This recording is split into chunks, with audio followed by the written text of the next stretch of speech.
Morgan Sato stood at the center of the gleaming stage as the automotive world held its collective breath. Toyota's CEO had just introduced a brand new Toyota Stout, priced astonishingly at $10,000, and the reverberations pulsed through every corner of the industry. The room crackled with disbelief, hushed conversations humming in every direction. In that moment, practicality collided head-on with disruption, and a wave of almost rebellious hope spread through a sector long steeped in incremental upgrades and luxury markups. The debut wasn't just another model. It felt like a manifesto, a bold invitation to rethink what a pickup truck could be and what value truly meant in a place where $30,000 trucks had become the unquestioned norm. Before we start, hit the like and subscribe buttons for more exclusive news. This move from Toyota's helm felt like a jolt to the system. It wasn't merely about affordability, it was a statement that the company could strip back the excess, offer work-ready capability without attachment to extras nobody asked for, and still make a launch that turned heads. It burdened modern automotive culture with a question: why had we forgotten the power of simplicity, purpose, and honest pricing? The Stout's unveiling was more than a product. It felt like a time-traveling shout to when vehicles were tools, not tech gadgets on wheels. Industry insiders and analysts must have reset their benchmarks overnight. Competitors who had been raising price ceilings were suddenly confronted with a new floor, a threshold that demanded fresh calculations. Would this pressure manufacturers to reconsider profit margins, to invest in leaner, more accessible models? The psychological impact alone was massive, a signal that volume and value could coexist, and that margins didn't always have to chase luxury buyers. In boardrooms, strategy presentations shifted tone. Previously, the logic had centered on feature stacking to justify escalating price points. Now, the Stout's price was evidence that a stripped-down, well-engineered vehicle could galvanize sales by appealing to people who just needed something reliable and affordable. The mere prospect of such a model forced executives to scrutinize their cost structures, to wonder if there was untapped potential in skimping on frills without skimping on quality.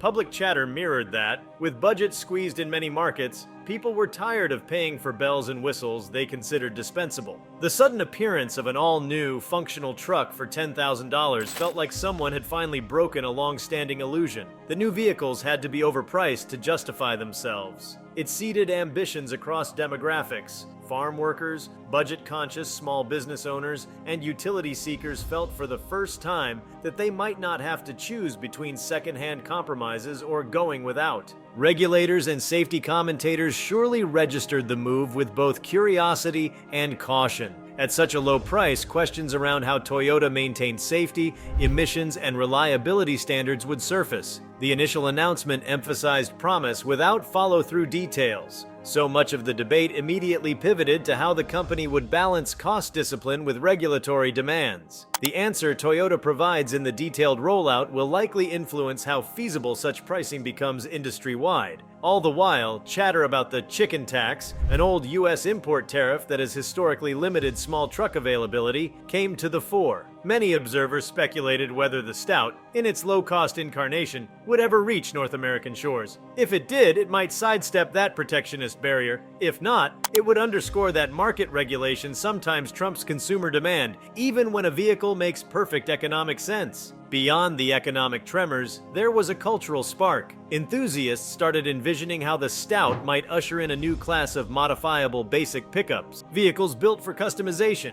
for purposeful use, for going back to forms rather than tech. The impulse was nostalgic, harking to a time when pickup trucks were utilitarian icons, unembellished workhorses, not luxury commodities. Toyota's move implied that such an ethos might be coming back, not as a bygone ideal, but as a viable business model. In manufacturing circles, the announcement prompted reflection on scalability. Could Toyota produce a new model at that price and still maintain profit? Operational efficiency, supply chain leverage, and simplified production lines would be pivotal. Suddenly, lean engineering wasn't just a backroom concept, it was front-page strategy material. Other automakers would now be auditing their supply chain contracts, considering whether they too could launch low-tier models without sacrificing their economies of scale. The shockwave rippled outward to markets often overlooked. Developing economies where new vehicles are often prohibitively expensive now saw a compelling alternative. If a reliable reliable, lower-cost pickup could be distributed widely, it could disrupt local used vehicle markets and reshape vehicle ownership patterns. That's not just a win for consumers, it's a logistical game-changer for financing, insurance, support infrastructure, and even urban planning.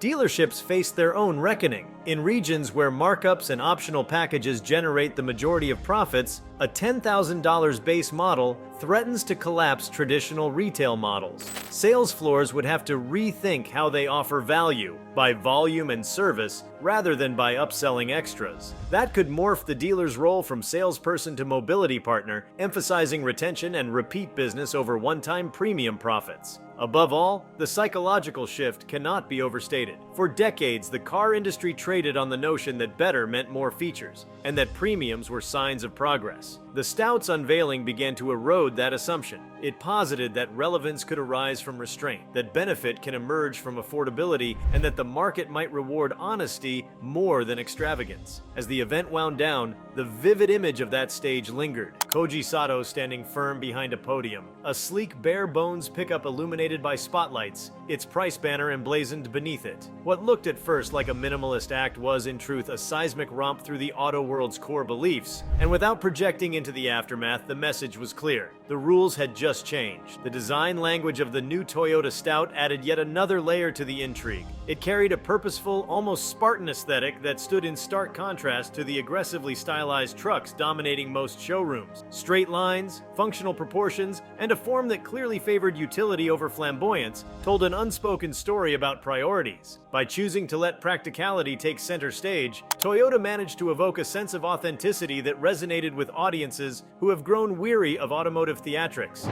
Engineers seem to have embraced the concept of just enough, rather than chasing the ever-moving target of more. The Stout's proportions suggested a deliberate balance between size and efficiency, large enough to be a legitimate work companion, yet compact enough to maneuver easily through tight urban streets. It was the sort of footprint that could appeal equally to rural owners hauling supplies across a farm and city dwellers needing a reliable hauler for weekend projects. Beneath that modest exterior, whispers about the platform's modularity began circulating almost instantly. While Toyota refrained from giving extensive technical breakdowns at the reveal, the industry's more mechanically minded observers were quick to theorize about shared components, simplified architecture, and adaptable assembly lines. The more flexible the design, the more plausible it became for Toyota to roll out different variants, diesel, petrol, hybrid, without dismantling the delicate cost structure that made the price so astonishing. Marketing strategists likely saw in this launch a chance to redefine how consumers perceive entry-level vehicles. Instead of cheap being synonymous with compromise, the Stout could reframe it as a badge of sensible decision-making.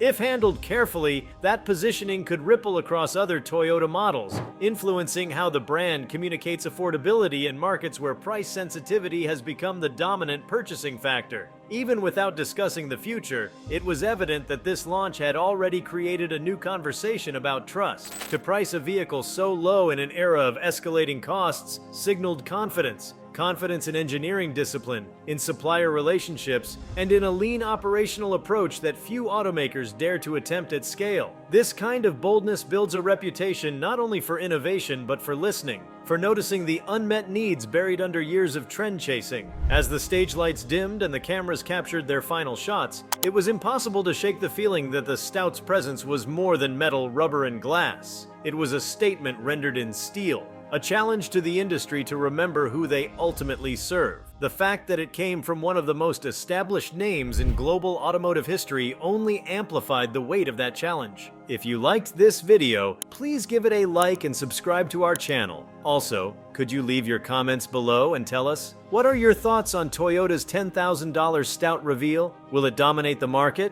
We want to hear from you. Thank you for watching and see you next time.